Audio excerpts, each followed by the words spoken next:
dari Universitas PGRI Agropuro Jember, Prodi PLB. Di sini kami akan menjelaskan video dan materi dari Bunda Subihartati untuk tugas UTS. Perkenalkan, nama saya Dimas Dharma Saputra dengan NIM 241F158. Perkenalkan, nama saya Satya Rehanindra Wijaya dengan NIM 241F10061. Perkenalkan, nama saya Andra Tardian Prayogi dengan NIM 241F10052. Perkenalkan, nama saya Taufik Valentin dengan NIM 241F10056. Perkenalkan, saya Diatul Fadila dengan NIM 241F10018.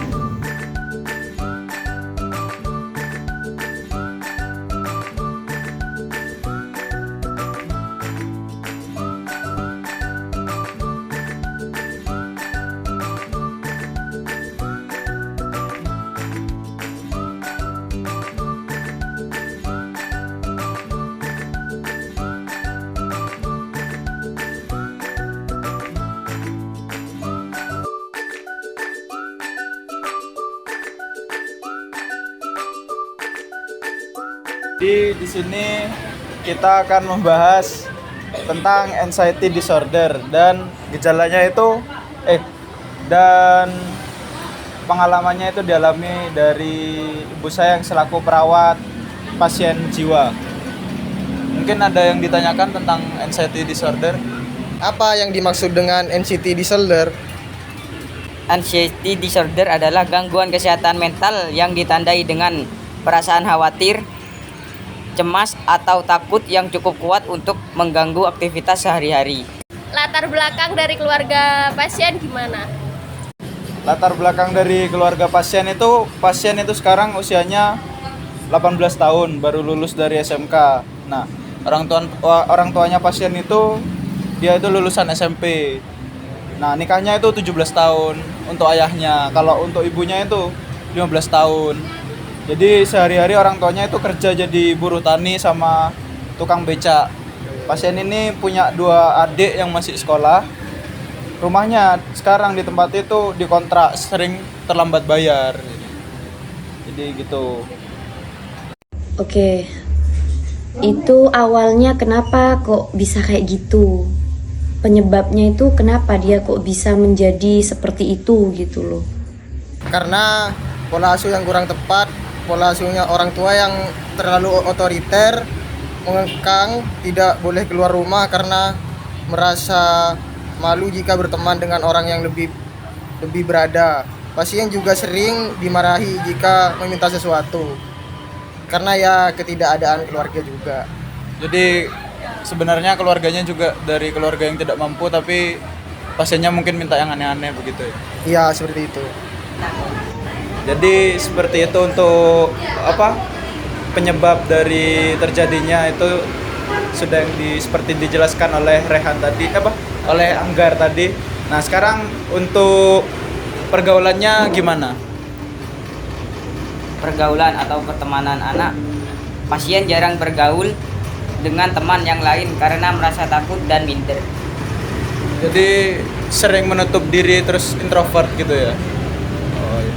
Tingkat keparahannya itu sampai mana? Apakah parah banget atau ya masih bisa masih bisa ditolerir, apa udah terlanjur parah banget? Kondisi sebelumnya, anak merasa cemas yang berlebihan dan sulit dikendalikan, merasa panik, gugup atau tegang, dan merasa kewalahan atau ketakutan. Sering uring-uringan dan merasa resah.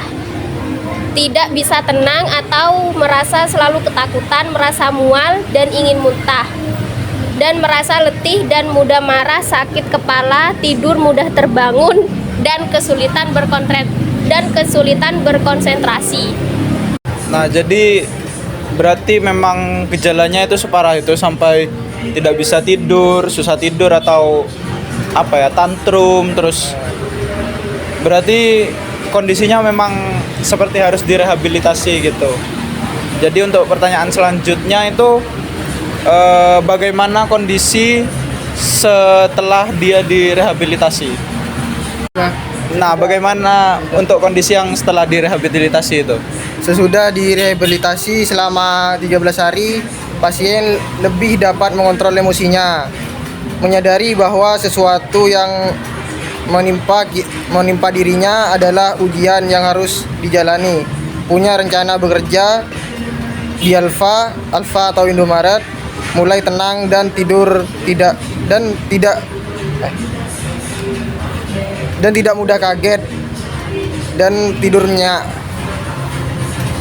Jadi kondisi setelah dia rehabilitasi itu menjadi jauh lebih baik, terus tujuan hidupnya itu masih ada gitu. Ya sudah tertata, dia sudah bisa memikirkan masa depannya seperti apa, sudah bisa mulai bekerja, sudah tidur sudah nyenyak, seperti itu Mas.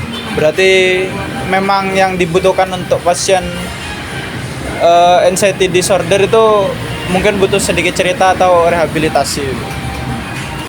Terus cara penanganannya itu seperti apa? Metode penanganannya seperti apa? Nah, jadi untuk solusinya itu terapinya itu ada suportif dan aktivitas kelompok gitu.